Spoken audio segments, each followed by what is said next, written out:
Hello, friend and colleague. It's Nikki from Full Voice Music on our podcast show this week, episode 190.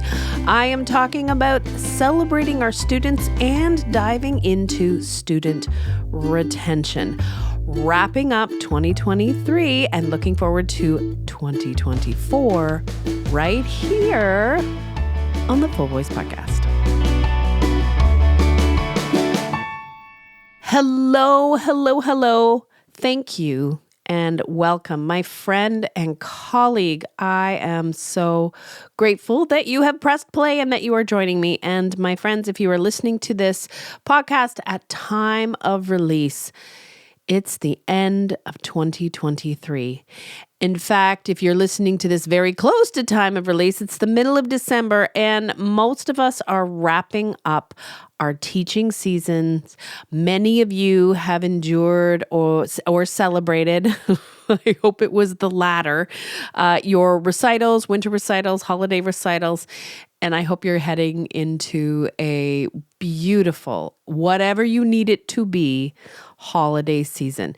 This is a really busy time for musicians, for professionals, for teachers. And it's a lot right now. So I do hope that you are advocating for yourself and you are practicing self-care. I am going to be sharing some wins, and they tie into my topic today about celebrating our students and also looking at student retention.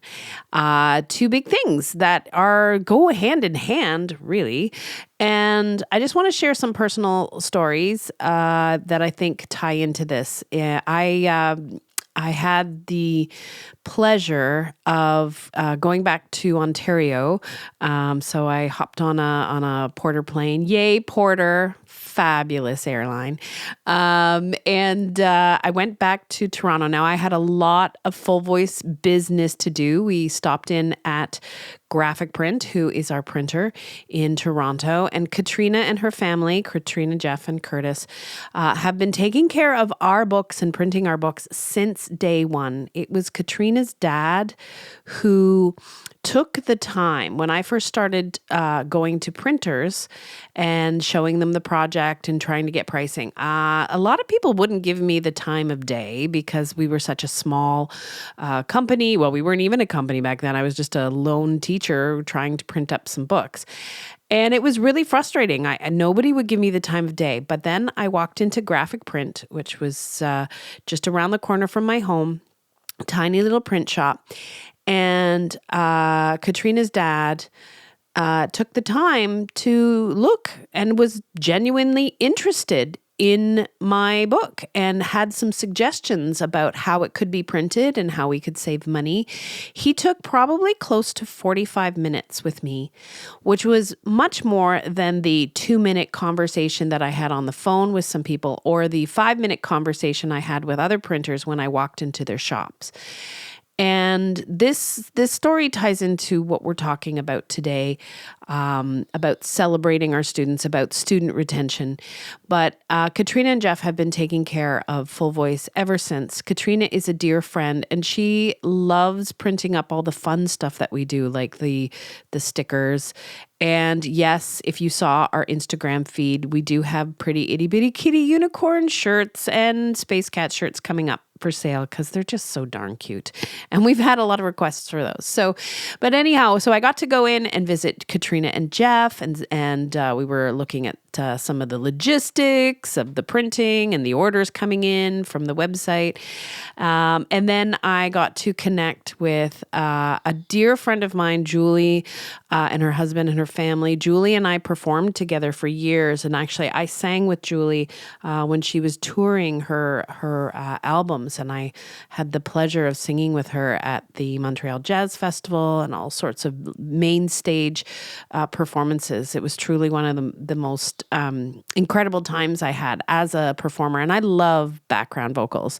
And it was really challenging because Julie sang in both English and French. So I had to learn her songs in both languages. So yay for me. Julie was very patient and would often give me extra support in the French language. So thank you to Julie. And then, of course, I got to visit some of the Full Voice team. So I got to see Heidi and Mim, and we went out for some meals. I got to shower them with some swag for the Full Voice company, and we had a great time. We actually had a sip and sing event where people came to Heidi's house. Now, we started doing sip and sings online during the pandemic, so it was a huge surprise for a lot of my former students. So they came to Heidi's house to do a sip and sing, but of course I answered the door, and they weren't expecting to see me, and it was fabulous. We all got to sing for each other. We all celebrated each other. It was just a joy to sit and listen to my students and talk and sing, and just so much love for everyone. And what a beautiful evening. And I have to thank Heidi for allowing me to use her house as home base while I traveled here and there and everywhere while I was in Ontario. Now, the big reason that I was going to Ontario is because my last student, that's right, I have one student left in my studio. I have been downsizing my teaching studio for several years now. And downsizing your studio is something actually we should talk about on the podcast, because we do put a lot of focus, obviously, in building our studios and getting new students.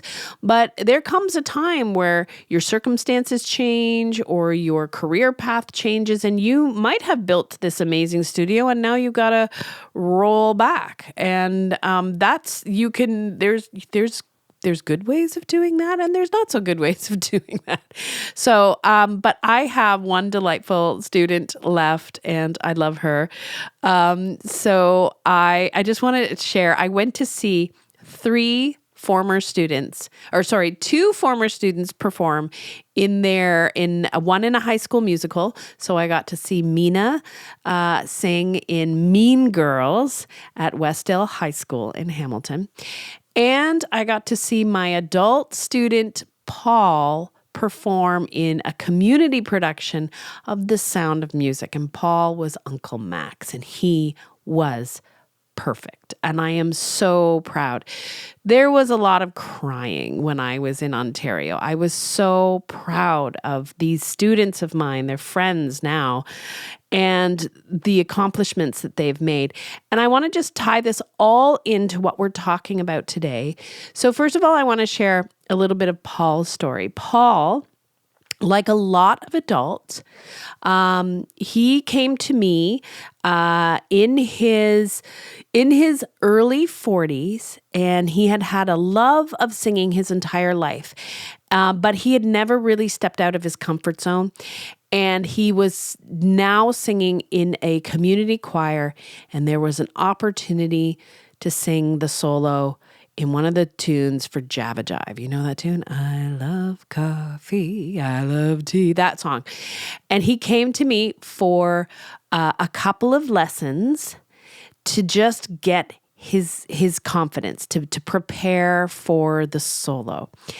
And when I met him, I immediately just connected with him because his love for singing was so honest and heartfelt, and I immediately was just so taken with him. But he proclaimed to have a lot of performance anxiety, and we worked with that. We helped him prepare. Beautiful singing voice, gorgeous baritone range. Actually, he could sing baritone or tenor. Gorgeous, huge range of a voice. And the beautiful thing about our lessons is that each and every week I saw him get a little more confident and a little more confident. And then those voices would creep in, oh, I'm 40 years old. I shouldn't be doing this. I never sang as a kid. And then I'd have to, go through the whole thing. Of course you should sing. Everyone should sing. Anyhow, of course, Paul got the solo, and he charmed everybody because he's a charming person. And I went to see him perform. And I told him, I said, you have this this personality, this charm and this smile when you sing. It's just something. I hope that you'll consider maybe someday doing musical theater. And he brushed me off. He's like, oh, no. I could never do that. This was a little solo. That's, So anyhow, and of course he was in his 40s, so he was still working, and he had 2 young girls, and they were about to head into university. So he's like, yeah, maybe when I retire, that's something I'll have to do when I retire. So, the thing about Paul, as an avocational adult, Paul, I had a little more flexibility in my lessons with my students, because sometimes with avocational adults, they may want to come in and just start by preparing for an audition or to get their confidence. And I want to just speak to that. When you are dealing with avocational adults, their goals are going to be different compared to, say, a professional or semi-professional performer. They're going to have a different parameter for why they are taking lessons. But I do want to say, an avocational adult that comes for lessons is doing it because they love to sing. And in a lot of cases, in my experience, somebody has told them when they were little or in high school that they shouldn't sing. And my friends, I know you know this, but I'm going to say this here, and do not be afraid to tell others. When somebody truly wants to sing and somebody tells them that they shouldn't or they can't, a piece of that person is taken away.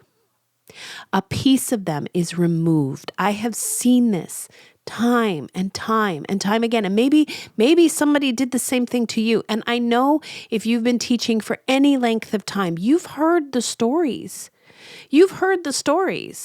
And you've seen, if you just take a second, you can see that piece that is missing. And I love working with my avocational students. I love working with them to find that piece and to put it back. That is one of the most rewarding things that I've done. And no, I'm not crying, you're crying. So, when you are working with those avocational adults, if that is something, if that is an offering that you offer in your studio, please know that those people have probably taken a long time just to build up the courage to come to you. And please, within your means, be sure, to the best of your ability, to create that safe space for them so they can find that peace, so they can find their voice. And for the love of all things singing, you celebrate the crap out of that piece, and you celebrate them and you encourage them. And I have to tell you, going back to Paul's story, and thinking back to when I said you would be amazing for musical theater. So Paul retired a few years ago, and he's now a granddad. And his love for singing is still so strong. He performs with an a cappella group that I've worked with for years. They were originally called 4 over 40. They now joke they're 4 way over 40. But again, beautiful group of men who all love to sing. Paul finally found the time to audition for The Sound of Music.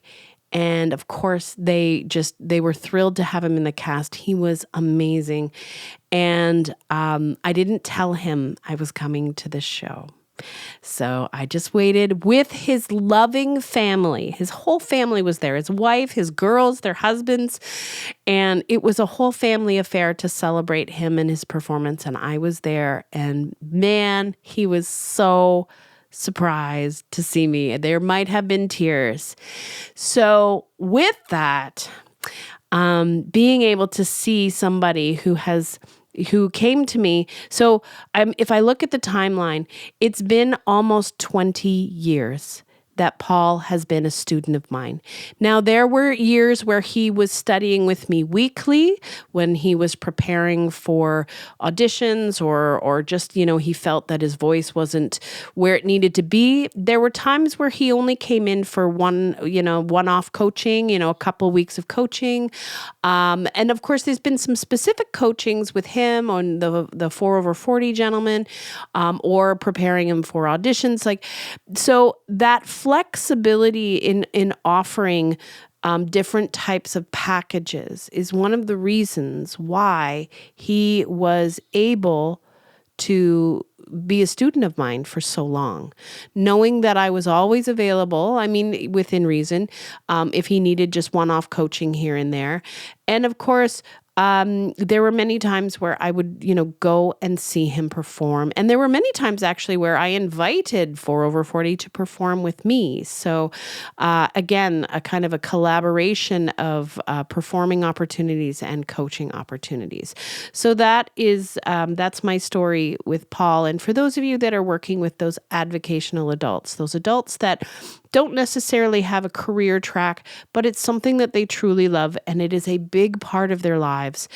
That kind of offering for those clients can be really rewarding. It can give you a little bit of flexibility. The one thing I will say about my older advocational adults is quite often they can come during the day, where my young students always have to come after school.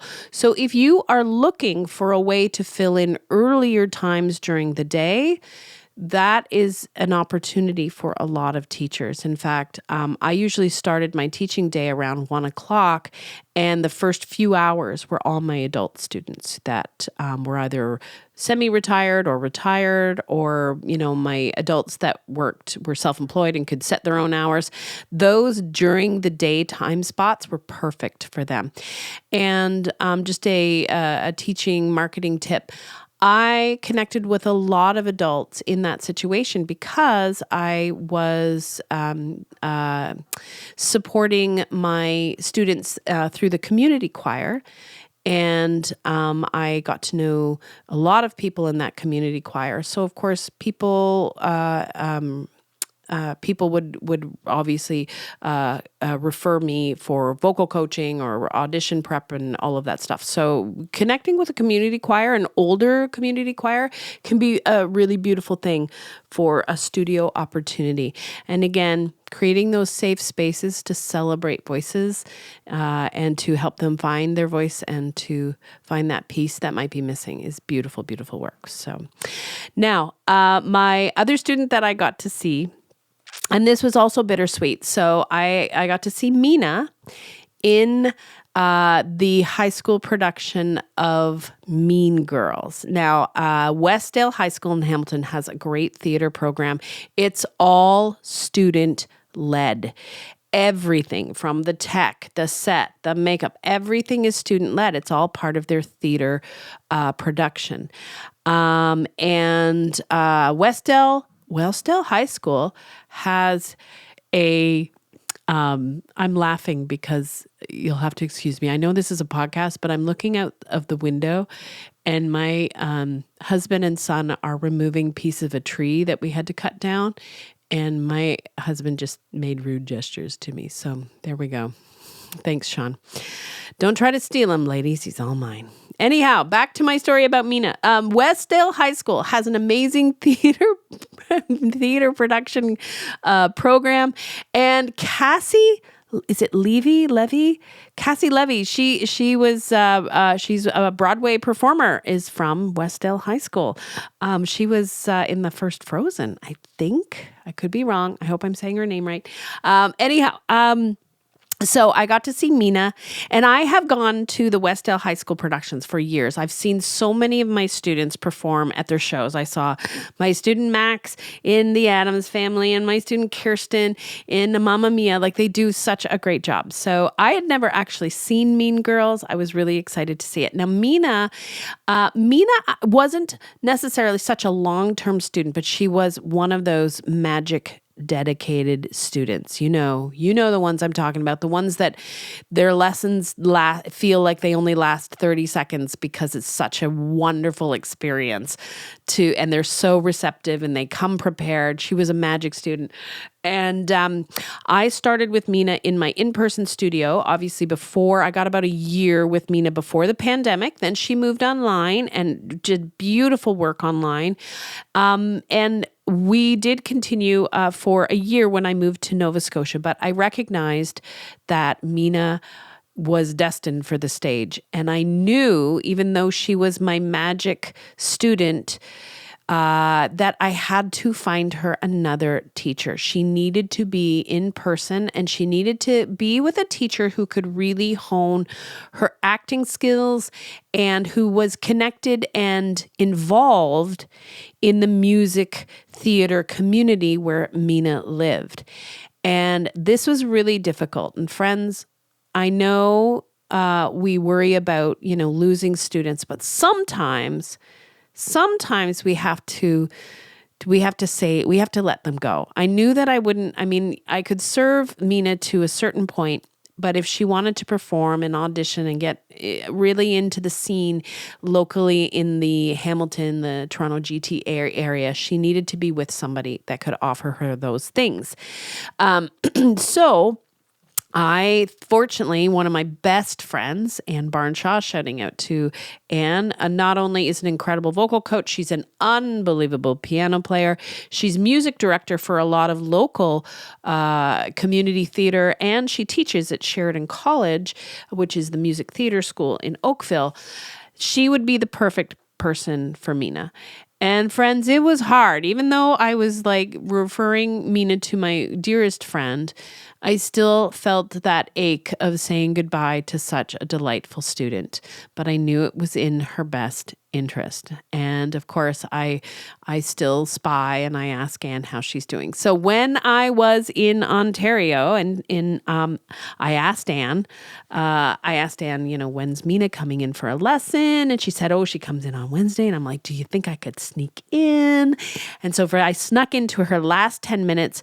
There was crying, lots of crying. This should be called the Crying Podcast. Anyhow, so I snuck into the last 10 minutes of her lesson. I gave her a big hug. She sang one of the songs that she was working on for the show. I cried. Anne cried. Anne's a sympathetic crier. So if anybody is crying, Anne is going to cry. There's lots of crying. It is so incredible to see your students continue and just grow and flourish and their voices, as they're growing.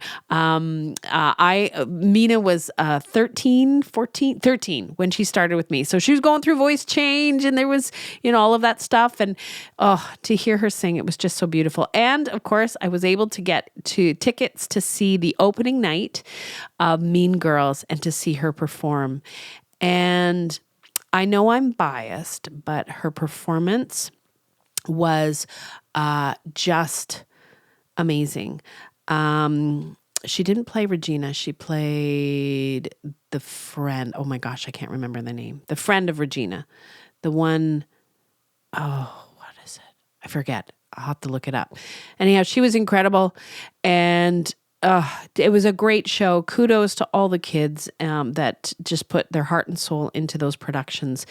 And again, student-led theater, every aspect from the technical to everything is all done by the kids. So congratulations to everyone. And of course, congratulations to Mina. And of course, congratulations to Anne, who has done just a beautiful job working with such a talented young performer and seeing her grow. Now, all right, my last story, and yes, it all ties in, and yes, I will dive more deeply into student retention, but all of this is related. I hope you can see the thread and how it's working. If you have a full voice workbook close by, on the cover, in the music theory box, there is a sweet little girl who's holding a pencil and smiling from ear to ear. That is Olivia. When that picture was taken, Olivia was 6 years old. She had just started lessons And she loved working out of her workbook. She loved doing her full voice workbook and drawing notes. She was learning a lot about notes in her violin lessons, and it tied in beautifully. And she's from day one, she was all smiles. Now, I got to see Olivia. She's now 17, and she was the lead Audrey in Little Shop of Horrors. Now, Olivia officially is my last final remaining student, and I will keep her forever if that is what she wanted. So when we moved to Nova Scotia, it was still pandemic-y. There were still some restrictions, and I had probably a good 20 students still online. I started to downsize my studio by saying goodbye first to my avocational students and saying that, it's time for you to start working with teachers locally in person. And I also said I was always available if they needed one-off lessons, but really they should maybe work with somebody else. And that was sad and it was hard. And then I said in 2022, I said to all of my parents, I had Zoom meetings. I am a face-to-face person. I don't like emails or texting, especially when it's things that can be misconstrued or misunderstood or a negative tone read into them, which is like everything. Did you know that? Everything you type, everything you text can be read with a negative tone, and quite often it is. So if you really want to piss somebody off, send them a text.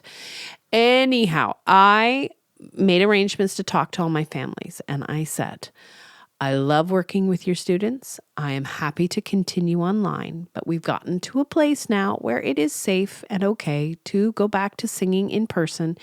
And I think it is important for you to have that opportunity. However, if you wish to stay online, I am happy to continue working with you if you are finding that it is convenient for your family and all of that. And here's the thing, a lot of my students wanted to stay online. Many of the parents are like, I don't need to drive them anywhere else, and my schedule is busy. They are doing very well with their online. So for a long time, I did maintain quite a few of my students. But as the year went on and as opportunities arose, a few of them kind of found other opportunities. And then last year, in 2023, I only had, at the end of 2022, I only had like 3 or 4 students left, and it was lovely. There is something beautiful about only having 3 or 4 students. Like, you are not overwhelmed, and I got to really devote a lot of time in planning and being really thoughtful in what we were going to do. And again, I catered all of my resources and energy into exactly what those students wanted to do, and it was beautiful. But this past year, in the beginning of September 2023, my little Esther, who I love, was, going into Air Cadets, and she was singing musical theater with the local troupe and stuff, and it was time for her to go. And my other student went off to university, bittersweet. I love when they go off to university, so she said goodbye. So, and my other adult that was working on an audition had also basically finished things up, and she had achieved her goals, and it was time for her to move on. So I'm left with Olivia. Olivia is preparing for her audition for the school musical. She has been in the school musical since she got to the school. She has done everything in front of the stage, behind the stage, and she has put in so much work. And she started preparing for that audition in the summer. She was singing those pieces from Little Shop of Horrors before we took our summer break. And come we start in October. She was ready, so ready.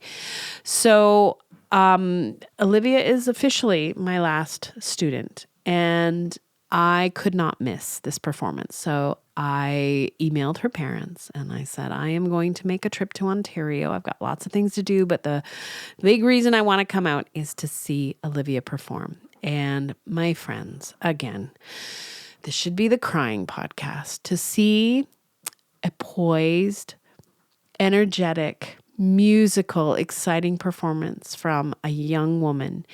And to think back of the sweet little 6-year-old that sang through, all the Disney repertoire, all the Donna Rodenizer repertoire, started getting interested in musical theater and just see that long time progress. That's not as common as you would think. And for those of you who have seen this, students through childhood into voice change, into early teens, and then moving into being a young adult and hearing the voices. Now, I have to tell you, Olivia's father, Jeff, who is just delightful. Jeff would always come in. The problem with Jeff is Jeff and I would start these philosophical conversations in Olivia's lesson, and then Olivia would get mad, understandably. But Jeff has videos of every performance that his little girl has done. And it was interesting because he shared one from like her very first year of singing, sweet little tiny voiced Olivia, and one, when she was like, preteen, and then one at the beginning of high school. And then, of course, we had some recorded performances through the pandemic where Olivia sang a song, but then she also recorded all the harmony parts. And I got my husband, who is still outside making rude gestures at me, just so you know. My husband put the video together with her singing harmony, like 3-part harmony with herself. Beautiful work. Anyhow, this was a bittersweet trip. And I remember sitting, I'm not going to cry, pushing it down. I remember sitting in the parking lot at Hillfield Strathallan I got there early before the show started, and just kind of reflecting on what a journey it has been for me as a teacher, as a singer, but mostly reflecting back on all of the different people and the different goals and the different challenges. And while I'm sharing success stories here, yes, I've had students that have been only in my studio for a little while and it wasn't a good fit. And they didn't last more than a season. And I've even had students that started and it was a horrible fit. And I knew that it was a bad thing. And I encouraged them to find other teachers before the year ended. And I have had students that have done beautiful, beautiful things and then just changed their mind and changed their interests and, decided that singing really wasn't where they wanted to put their time and effort. There is a lot of journeys and that we see and that we're part of. And sometimes we're part of them for a very short period of time. And sometimes, like the students I'm telling you about today, they're with us for a long time. So let's talk about celebrating our students and student retention. It is part of our, I'm going to say industry, but our business model that you will see students come and go. And I want to shout out to all of the people who in our Facebook forum, Voice Teachers for Young Singers, and that there was some posts shared, and thank you for being so vulnerable, and thank you for sharing this information about how frustrating it was when students leave or students quit.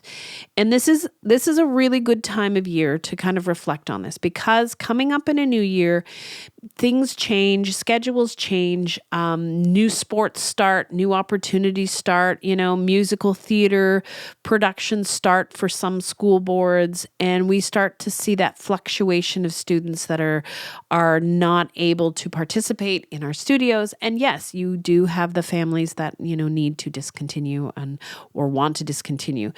So I know that it is challenging when people quit. And it is really frustrating. And I know that you can put all sorts of things in a policy that say that they can't quit, which I think is rather ridiculous because there's always circumstances where a family may have to, like a student may have to quit. And there are always circumstances where you might want a student to quit. So keep that in mind.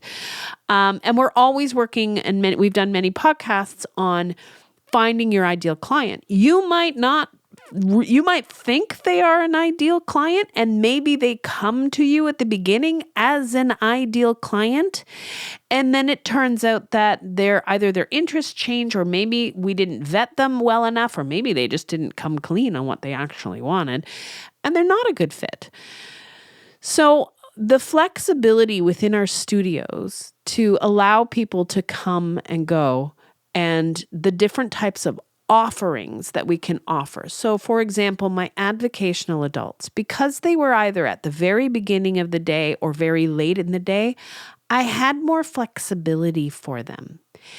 And that serves me really well, filling those early afternoon spots. And also, if I have a student at the end of my day, and I was teaching long days, and if I had an adult student at the end of the day that couldn't come in or whatever, needed to cancel, it would meant that I could go home early. Now, what I did with my adult students, and this is something you may want to consider, with my adult students, because I had that flexibility, they would buy lesson packages. And I would sell them in 4, 6, and 8 lesson packages. And yes, the 4 lessons were more expensive than the 6, and the 6 is more expensive than the 8. And then I also had a much more expensive fee for drop-ins. So if you just need a one-off, you're preparing for an audition or whatever, that was a little bit more. I never offered the one-off lessons to students that hadn't had a series of lessons before. So you couldn't just be a stranger and come in for one lesson. That nobody would get anything out of that. So having that flexibility allowed me to really offer a service that was useful for that demographic, and that worked for how I scheduled my students. And like I said before, advocational adults can be beautiful students with different goals, but they're there because they love to sing. Celebrate that. Give them big hugs. The other thing I wanted to say about student retention, and again, this ties in with a lot of stuff that I see on the forums, and I do want to address it.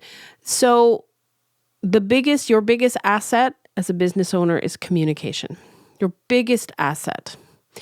It doesn't matter how many degrees you have. If you cannot communicate well with people, they will not understand or appreciate what you have to offer.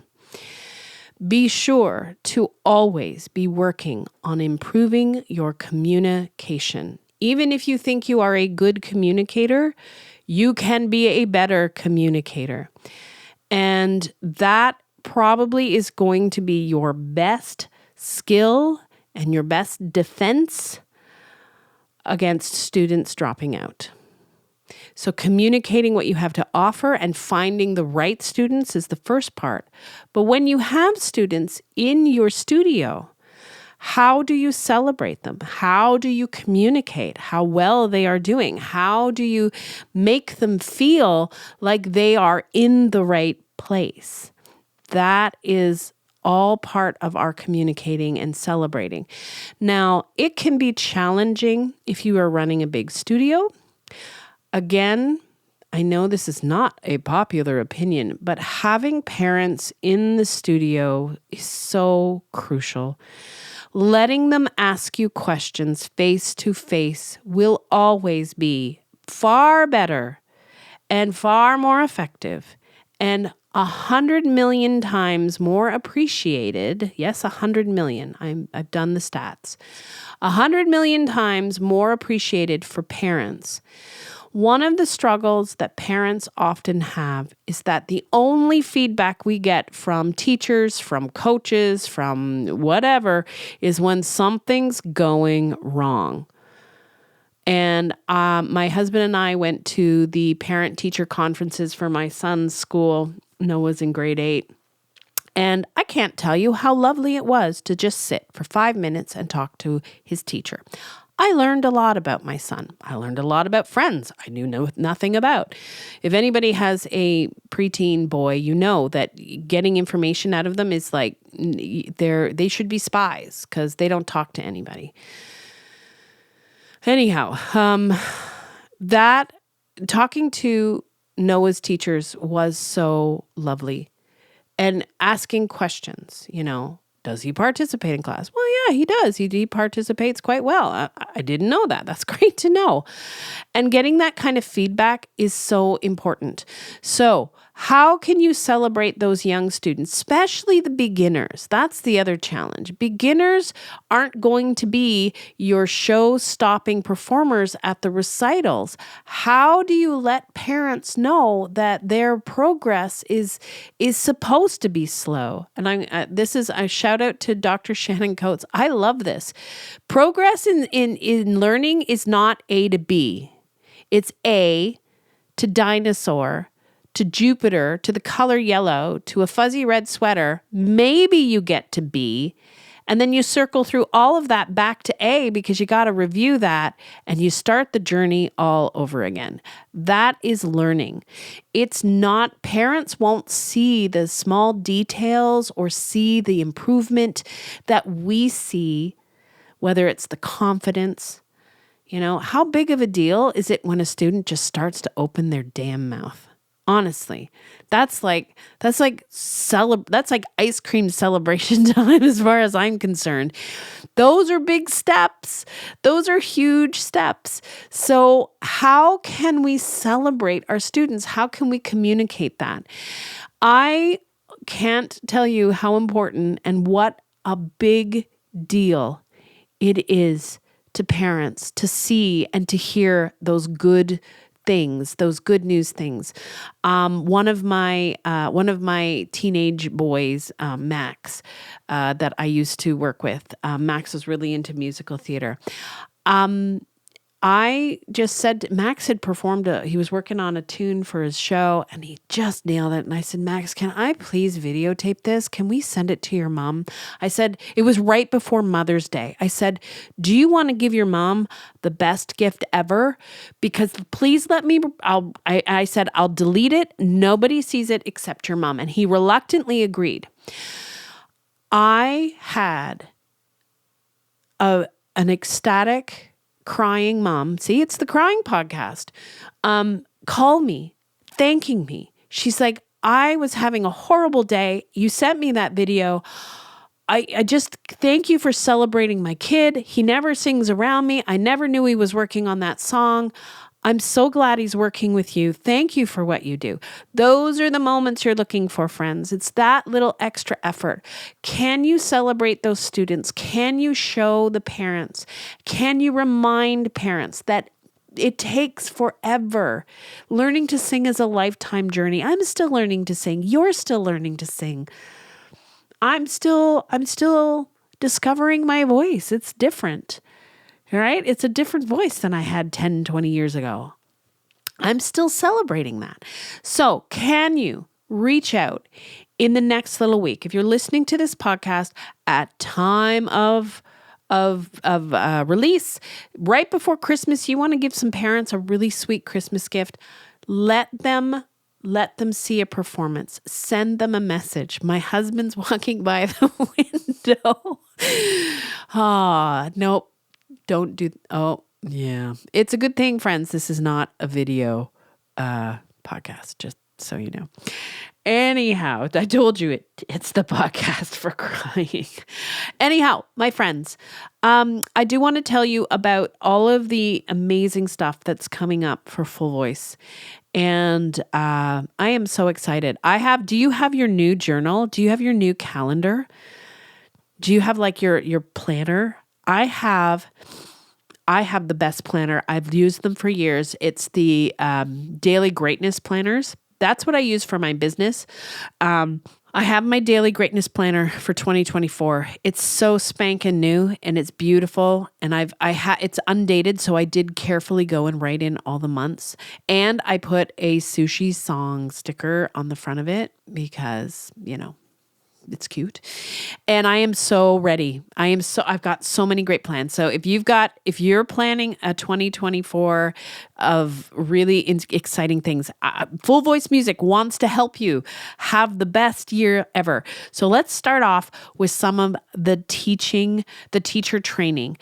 First of all, if you are listening to this podcast on December 24th, the Happy Singing Teacher online course is going up in price. We had an introductory price for the last 4 or 5 months, and it is now going up. If you are interested in learning about pedagogy for children, if you are interested in welcoming students under the age of 10 and you want to facilitate incredible, inspiring, engaging pedagogy, if you want your pedagogy to go from serious to seriously engaging, please check out the Happy Singing Teacher course. You can save $100 if you register before December 24th. Now, if you just want to dip your toe, and if you want to know how play-based learning, engagement, and lesson pacing go hand in hand, they are so important. If your pedagogy is serious and you would like it to be seriously engaging, I want you to check out that live workshop coming up in, is that February? Nope. I think that one's in January. January 21st is the play-based learning. That is a it's a 90-minute presentation with a huge Q&A. It does have a replay. If you want to wow students of all ages, I'm not talking just kids, but if you truly want to understand what engaging, well-paced lessons look like, I want you to check out that workshop. We are also having the delightful Shannon Coates. Dr. Shannon Coates is coming back. In the summer, she did a presentation on neurodiversity in the voice studio, and my friends, it was incredible. She talked about neurodiversity and what it could actually look like in the lesson studio with some of the things that we ask our students to do. And it was so beautiful and helpful. And if you are committed, and I hope you are committed to creating inclusive studios and honoring all types of learners, please check out the upcoming, we haven't set a date yet, but Dr. Shannon Coates will be coming in January or early February to do her incredible presentation on neurodiversity in the voice studio. And full disclosure, I always used to think that I was inclusive and I was doing really well. And after seeing Shannon's presentation last summer, I recognized right away places where I was not serving my students well. Please check that out. And for those of you who are interested in small group classes, for years, I ran small group classes, and that group class offering changed my studio trajectory. Small group classes are an amazing opportunity, not only to make more money, but to expand your offerings as a voice teacher. If you're interested in learning more about that, in February, early February, February 4th, I will be doing a 2-hour presentation on introductory vocal class, singing class lessons. And I've got videos of me working with the kids. I've got outlines. We do talk about how to structure them. We also talk about marketing, and I show you how to price it. So if 2024 is professional development opportunities for you, please visit our website. Under the teacher training tab, you will see links to our online course, our live workshops. I guarantee you will take away some beautiful, beautiful teaching strategies and new philosophies that will level up your teaching and allow you to create an incredible safe space and enjoy student retention and all the things that come with that. Now, my friend, thank you for listening. Thank you for maybe not crying like I did. This is definitely the crying podcast. I am thankful that you cannot see my husband working in the woods here. That's something that no one should have to witness. Anyhow, my friends, I want to thank you. Thank you for being part of our community. I want to shout out to all of the teachers who are part of our Facebook group, Voice Teachers for Young Singers. I want to shout out to all of the members of the Speak Easy Cooperative. Oh my goodness, my friends in the Speakeasy, you are inspiring human beings, the amazing things you are doing and the work you are doing. And one last little plug, and hear me out. If you are a teacher and you know you're not charging enough, and you know that you have something more to offer, and you are surrounded by people who are not celebrating you and cheering you on, if you feel isolated and frustrated, I want you to check out Michelle Marquardt DeVoe. You've heard her on this podcast. She's talked so many times about mindset and business and success. I want you to check out the Speakeasy Cooperative. There is nowhere will you find a more supportive group of people.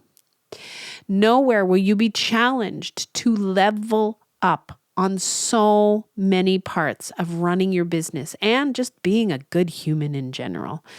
I want you to check it out.